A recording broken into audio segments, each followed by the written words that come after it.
Ja, herzlichen guten Abend. Mein Name ist Rueckert Elmar. Ich bin Professor für Robotik hier am Institut für Robotik und kognitive Systeme. Und ich freue mich sehr, dass Sie hier sind und dass ich hier eingeladen wurde, einen Vortrag zu halten über unsere Arbeit. Und wenn es Ihnen nichts ausmacht, werde ich diesen Vortrag auf Englisch halten, weil wir in der Robotik bevorzugt immer Englisch sprechen. Ansonsten müssten Sie sich jetzt melden. Well, I will try to speak loud enough such that you can even hear me in the last row. Let me know if you can't understand me. Ask questions whenever you want. We are here in a very relaxed atmosphere. It's late at night. Usually people go out at that time. And we sit here and we try to understand what is going on in robotics. And it's written here already, robotics rocks. That's our driving statement here.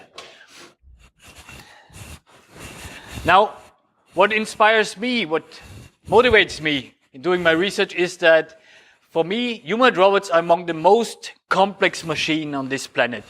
And understanding how to program them, how to teach them, how to train them to learn skills is really fascinating for me. And you see here different examples. This is the iCub robot. It's one of the most complex humanoid robots developed here in Europe. It has 53 degrees of freedom, many sensors, super expensive sensors. It has a sensor suite, so it can feel, has the sense of touch. It has optical stereo vision system, and so on. You see here a very famous example from Boston Dynamics, where they test here a suite for chemical weapons. You see here two other humanoid robots that we usually use it for teaching. So if you study with us, if you work with us together, it might easily happen that you will get in touch with these two toyish-like robots. But even with these simple systems, you can learn a lot.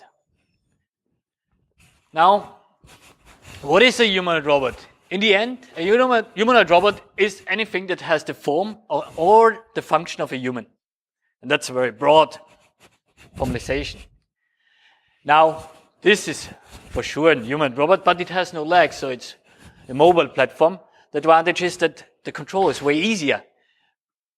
The major drawback is it wouldn't enter this room that easily. It wouldn't be able to climb up these stairs.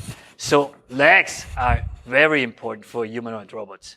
Without legs, you can't interact in a natural fashion with our human beings in our everyday life. This is a well-known humanoid robot that's called Baxter. Actually, this robot is nowadays not anymore sold.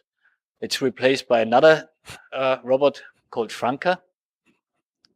But there is a continuous development. Here you see the most commonly used robots in research labs. These robots are developed by KUKA. These are lightweight arms.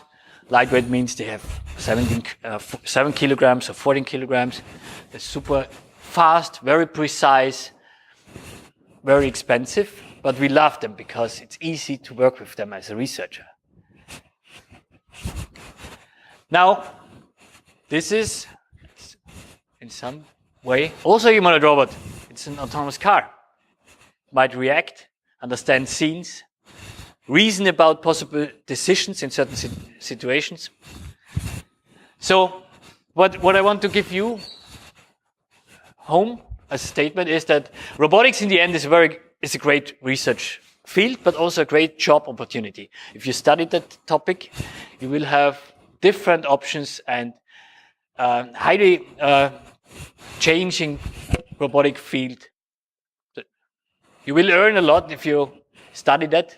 That are some prognoses here from 2015, I think.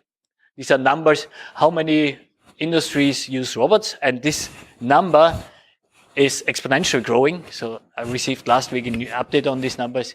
I can tell you that robotics market is growing on the private toy market side, but also on the industrial side. So these are not so important numbers. So in the end, for me, a humanoid robot can interact with us humans in our normal environment, not in some special lab environment. It needs some form of autonomy, skills that can be learned through self-training.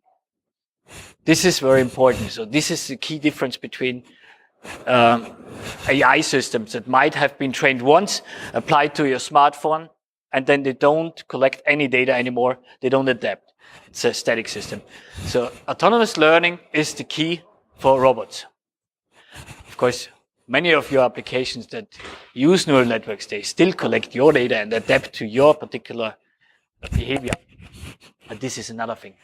Now, we need to reason about the world to create actions. And for that, we need abstractions. That's crucial. So, very interesting is that the challenges in understanding these humanoid robots is now converging with understanding human beings. And the reason is that if we look at the human organism, we have about 700 muscles, about 100 joints, depending how we count them, like eyebrows are not counted here.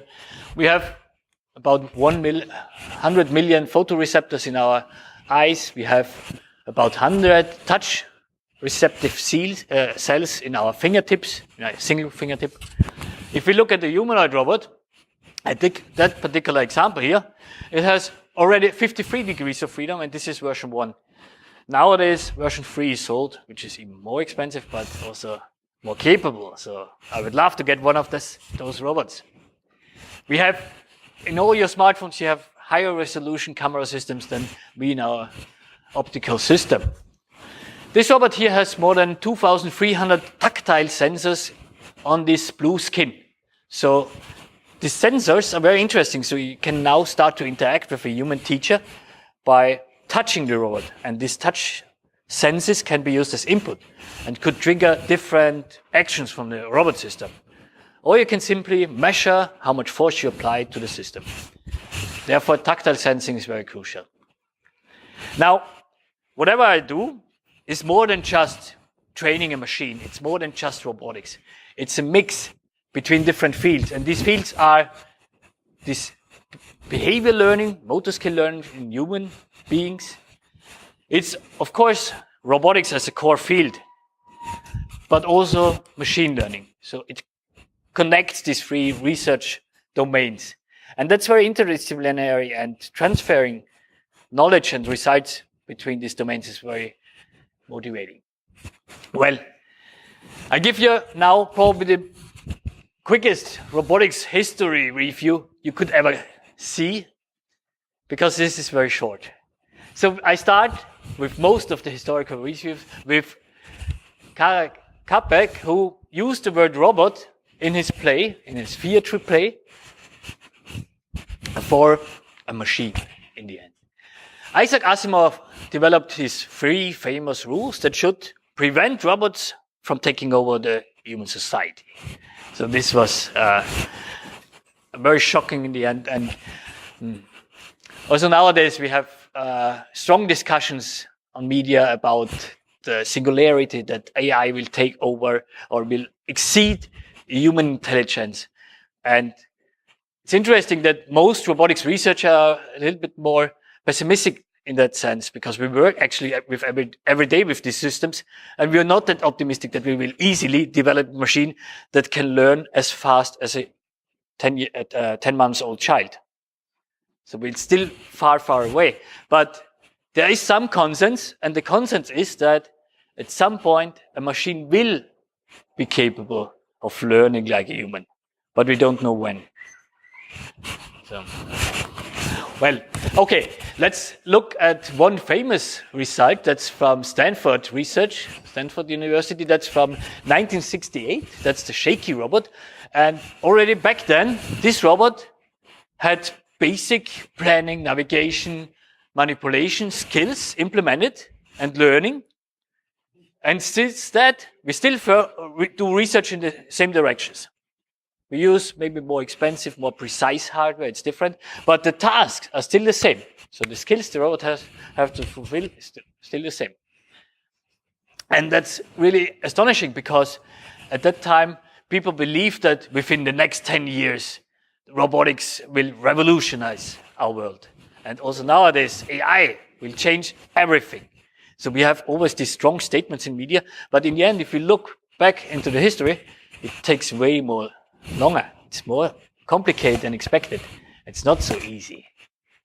Well, back to humanoid systems. Here is the first humanoid robot developed by Rueckert. And this was a real milestone in terms of mechanic construction and complexity of this system.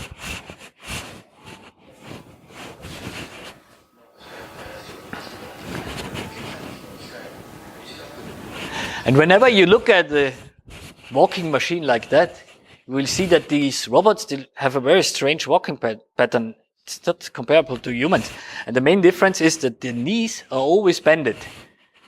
So, and the problem is, it's a mathematical problem.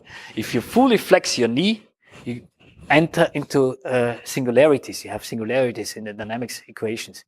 And therefore, the knees are always bended in these robotic systems to have a stable, controllable system. But it's not as energy efficient as we humans. If we, as humans, walk, this changes, of course. Now, this was a strange way of walking, but you see, there's a difference between what we as engineers develop and what we as human beings developed through evolution within 100 millions of years. And it's interesting to understand that. Now, of course, Honda was or is still a very big player in humanoid robotics. They still have one of the biggest humanoid robots research labs. We collaborate with Honda a lot. And their Asimo, shown here at the end, is one of the most famous humanoid robots. But they have a long history, and they started in 1982 to develop this first lower limb robotic system. Now here's a more recent example. This is the iCub robot, and this is the final result of a project where a human being helped this robot how to stand up, and it integrated pre-learning through reinforcement learning. It had this human-robot interaction. It used force control. It used the tactile skin. It used measurements about the human center of mass from a kinetic sensor. So only by observing the human being, we estimated the center of mass of this subject. And with that, we could correct the poses of the robot. So it had many, many puzzle pieces that were linked together here. And that's necessary for human robots. Well, this is now already 1.5 years old, this movie. But that, of course, shocked the whole research community because we work so hard in developing smart machines, and then Boston Dynamics presents such an amazing result. So this is the first robot that can perform a backflip. And 2 weeks ago or 3 weeks ago, they released a video where the same robot was doing parkour. You probably know that. So it's amazing what they can do. The sad thing, the bad news is that we don't know what they actually do because they don't publish it. It's military funded. Okay, so we have to do it ourselves and do the research. There's no other way. But it's impressive what you can do if you take a lot of money, if you use a lot of money, and if you have the engineers and the equipment and the hardware. Well, let's look at a different example where two robot arms are cooperating with each other, and they solve a very simple everyday task. So they try to untwist this lid from a flask. And for that, this lid has to be turned, and at some point the robot will probe if the lid can be opened already or not.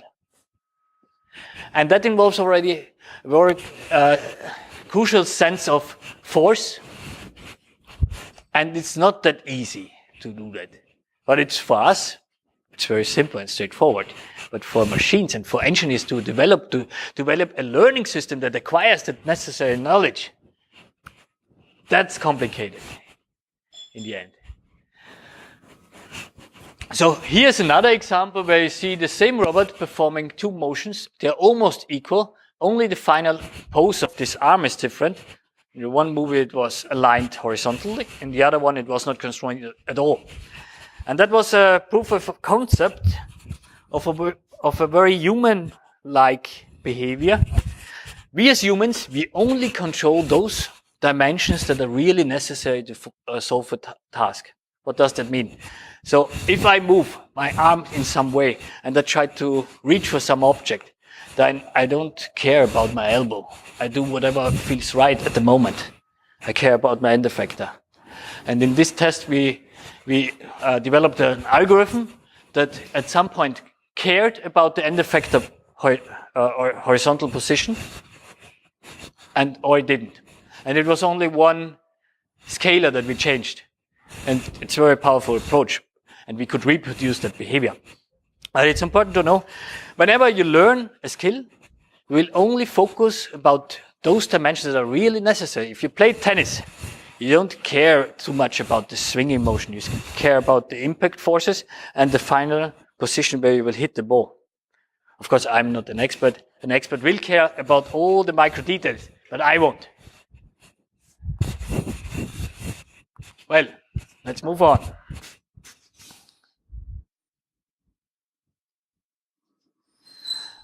So, this is now a little bit mean.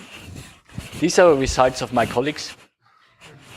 No. So these are the best robotic teams in the world, and these are failures that happened during the DARPA Rescue Challenge.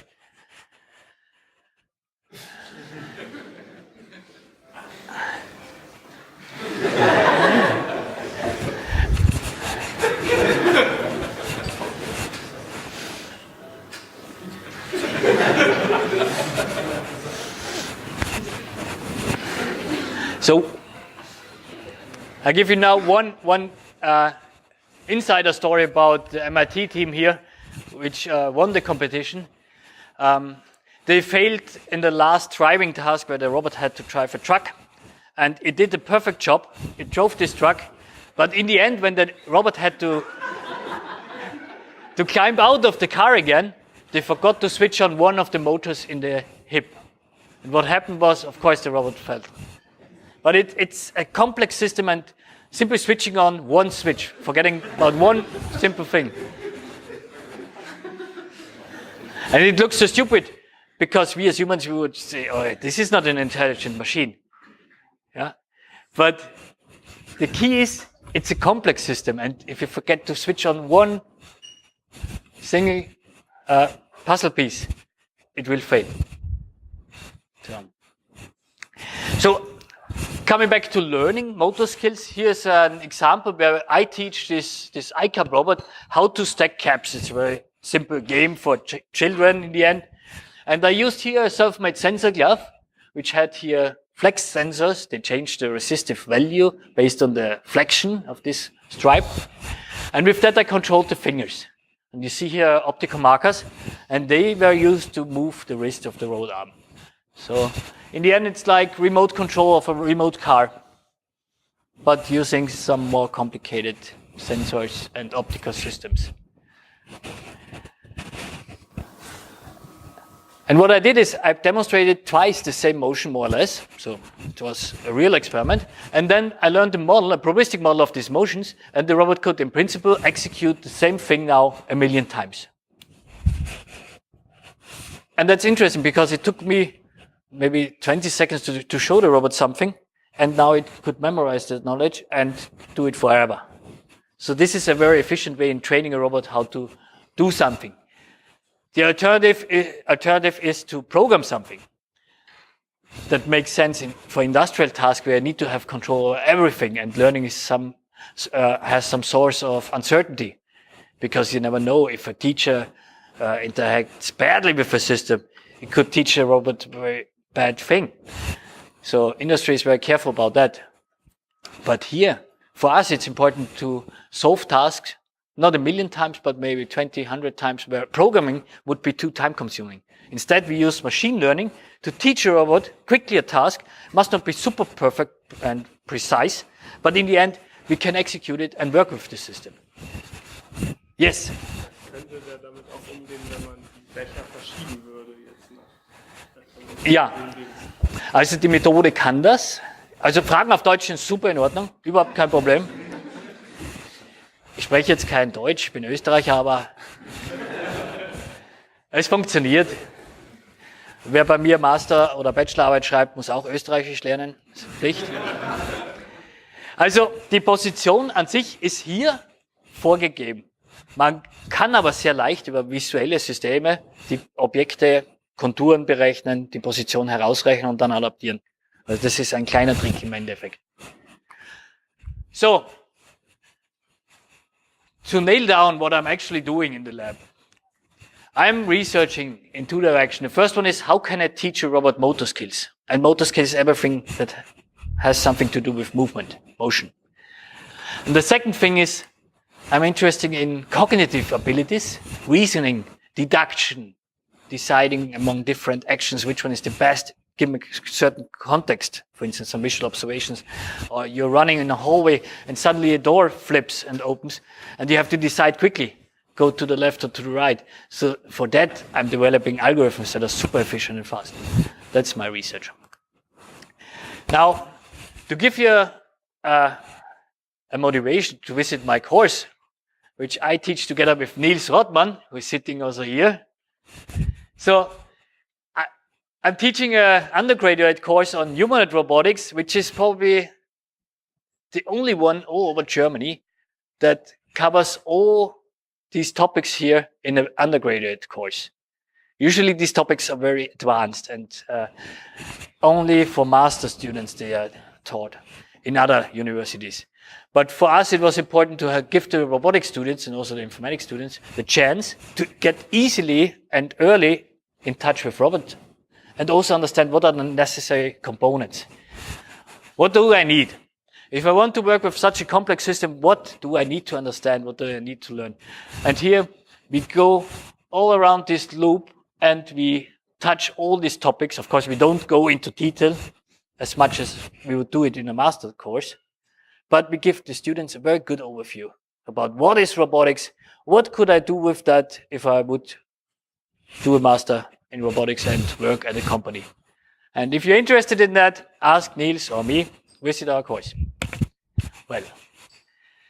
Well, I will talk a little bit about movement representations now.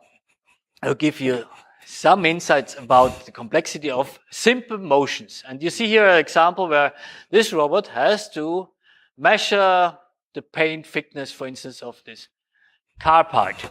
And for that, it has this predefined path and has to follow this path. Now, for following this path, I can use some feedback control strategies. But for generating this trajectory here, I might use data points. But this is highly inefficient because you have to store all these points in your memory. There are alternative representations. I will talk about one, about a probabilistic one. Now I talk about these movements here. So classical naive approach is to store everything in matrices in your memory. But that would easily explode. And if you would have some realistic data set, which I used here in an experiment, where I measured the human motion during posture control, I used here 70 markers, and I collected some data. And if I would use the naive approach, I would need to store 3 gigabytes and it would need 3 gigabytes of memory for movements of only 1 second. And 1 second is not really enough to interact with us humans in an everyday-like fashion. So that won't scale. For sure not. Well,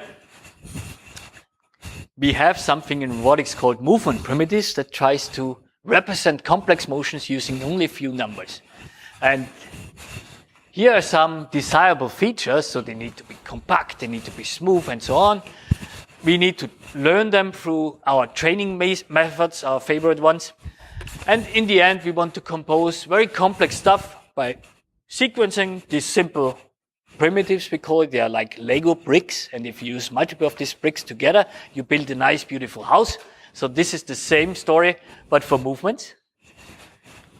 And in the end, we would like to work with very noisy data from our sensors. So these are our requirements. And for that, we have very nice models. And one of them is based on probability theory. So whatever you learn in stochastic is not useless. We use it a lot in robotics. So This is a conditional distribution that could be used, for instance, to answer a very simple question. If you want to reach for an object in a shelf, but it's very far away, and you have to lean on the table to prevent yourself from falling. Then you could ask a question, if I reach for the milk on the right side, where would I touch the table? Or if you reach for your beans on the left side, whatever, will this position change? So this is a very simple question. And you could use this conditional distribution, where this variable A here is the position of the beans or milk, and variable B is the position of your left hand on the table. So it can be very realistic in the end. Now, the basic concept is a conditional probability. For motions are smooth trajectories. So they're a little bit more complex than just milk and position on a table. For that, we need some smarter models. Yeah. I will finish that one here for sure. So if you start with some basis function, we call them, that are our Lego bricks, and we multiply them by some magic numbers that we can learn, we can generate any nonlinear function. That's shown here. So with this simple model, I can generate any nonlinear movement trajectory of my robot system. The only thing that I need is some basis function that are always the same, and I need to know how to tune this vector here, or this set of numbers. So I have 6 numbers to generate a very complex motion. And that's what I mean through, on previous slides by compact. Well, a single movement trajectory is not enough to control a robot with 53 motors. So you need 53 control signals.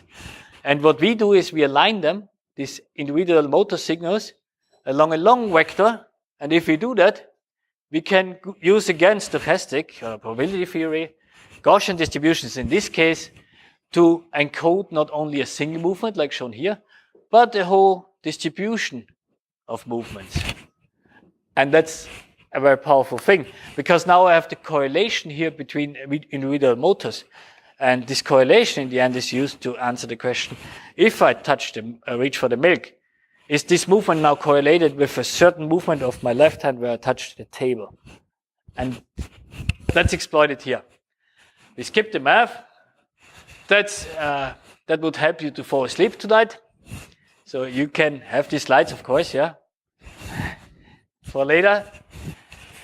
I prefer to show you some more movies before we conclude. We had that. This one is interesting.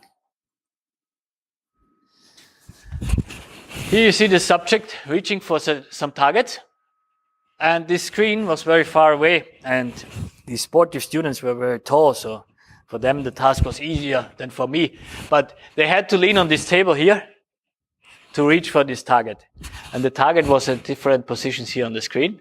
And then we measured the position on this table where they reached for. And in the end, I used this model that I just presented to ask to predict where the subject will touch the screen, whatever the trunk movement was, or whatever the left hand did. Yes, there's a question. Wird jetzt bei dem Roboter, wird er rechtshändig, linkshändig und sowas mit Ei gemacht, oder würde jetzt wirklich wahrscheinlichkeitsmäßig einfach sagen, wenn das rechts ist, nicht die rechte Hand, oder das links ist, nicht die linke Hand? Ja, das war ein anderes Experiment. In dem Fall war das beschränkt. Die rechte Hand wurde nur zum Erreichen von den Objekten verwendet und die linke nur zum Balancieren mit dem Tisch, also zum Abstützen. Aber man könnte natürlich auch hier diese Unterscheidung treffen und dann sagen, dass solche Arbeiten gibt es auch, je nachdem, wo das Center of Mass sich befinden wird, man macht eine Prädiktion, je nachdem, was man für eine Bewegung machen muss, wird es eher Sinn machen, die linke Hand zum Abstützen nehmen oder die rechte, so wie wir Menschen auch intuitiv uns reflexartig abstützen. Und dieses Reflexartige ist dieses Abrufen von Wissen, wo muss ich mich abstützen, in welcher Situation. Gut, es gibt noch viel, viel mehr zu erzählen, aber das werden wir jetzt da überspringen, ein bisschen abkürzen. Wir verwenden diese Modelle auch für interessante Fragen, wie zum Beispiel hier relevanter in der medizinischen Informatik. Wir haben hier untersucht, English was the topic. So, back to English. We investigated if subject had a knee issue or not. And for that, we used a data set of 20 subjects. 10 of them had some knee issues, and 10 others were very healthy. And the data was recorded in such a way that they were sitting on a chair, and they had to get up. And if you have some knee pain, you do it in a different way, this motion. And we measured here the EMG signals, and also the angle, in the end, the kinematics of this subject. And we used this probabilistic model to predict if they feel pain or not. And the result is shown here, that classical approaches, they predict with about 60-70% correctly if you have this knee problem or not. And with our approach, we could end up reaching this correctness rate of 90%. Well, this is not only a single experiment, but it demonstrates that this probabilistic approach is capable in the end to work with very noisy data. And you have to know that EMG are among the most noisy sensors that we work with, even noisier than any vision sensor. So, and therefore, probabilistic models have some benefits. So, and that's really helpful also for other domains, not only for robotics. This is now for medical robotics. Different thing. Well, if you're interested in reading more about these topics, look at my webpage. It's called rob.ailab.science. And visit my course if you want to know more about all the other things I haven't talked about. With that, I would like to thank you for your attention.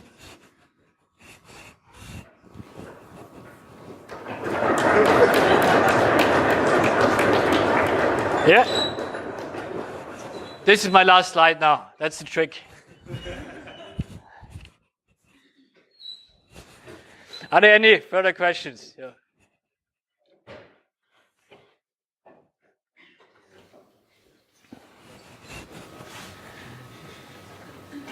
Well, talk to my colleague Niels if you want later. He will be here until 3 night, I don't know.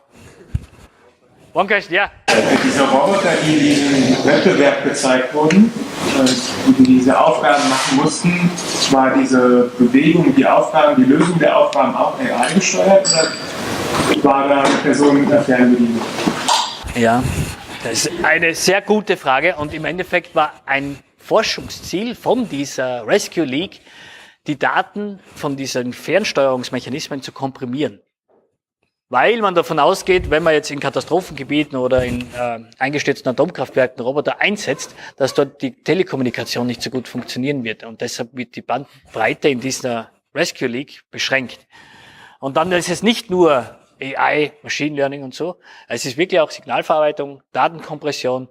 Es ist AI kommt dann ins Spiel, wenn es darum geht, möglichst viel Autonomie für einfache Aufgaben direkt am Roboter zu berechnen. Das heißt, der Roboter selbst schlägt schon vor, er könnte jetzt das Steuerrad zum Aufdrehen des Wassers hier angreifen, hier und hier. Und der Operator überträgt dann nur per Mausklick, nein, nimm diese Position, das ist das Beste jetzt in deiner Situation. Und die Bewegung selbst macht der Roboter dann wieder autonom. Das muss nicht für jede Millisekunde übertragen werden und ferngesteuert werden. Also es ist eine Mischung, es ist recht spannend und es gibt sehr viele Möglichkeiten, da in solchen Teams auch mitzuarbeiten. Welche Leistung braucht so ein Roboter, um komplexe Modelle zu berechnen? Ich kann ein konkretes Beispiel geben. Also dieser iCub-Roboter, der läuft mit 2 Standard-PCs, würde ich jetzt sagen, die wir vor ein paar Jahren gekauft haben, aber es sind schon wirkliche 2 mit Solid-State-Disk, sehr schnellen Grafikkarten, 8 Cores und so Sachen. 34 GB RAM brauchen die schon mindestens, also man muss schon ein bisschen Geld in die Hand nehmen. Und dann hat man 2 so große Kisten, die man mit Rollwagen hinten nachschieben muss, wenn der Roboter dann wirklich läuft. Also ja, Autonomie ist im Kommen. Ja. Sie haben eine Statistik gezeigt, wo Roboterverteilung in Einzelnationen gegen ist. Und dann war das schon relativ weit oben. Das habe ich jetzt nicht so gewundert. Also, wie groß ist da der Einfluss der Automobilindustrie? Ja, also relativ weit oben. Man hat jetzt die Zahlen nicht lang genug, glaube ich, untersuchen können. Ich habe zu schnell weitergeschaltet. Es war jetzt auf 10.000 Industriemitarbeiter kommen 100 Roboter in Japan. Ja, das waren so circa die Zahlen. Das verdoppelt sich jetzt, hat sich jetzt verdoppelt und so weiter. Also die Gefahr ist natürlich da, dass man Arbeitsplätze durch diese Automatisierungsmöglichkeit ersetzt. Das passiert auch, das hat es auch immer gegeben. Man schafft aber auch andere Arbeitsplätze, wenn die Frage in die Richtung geht.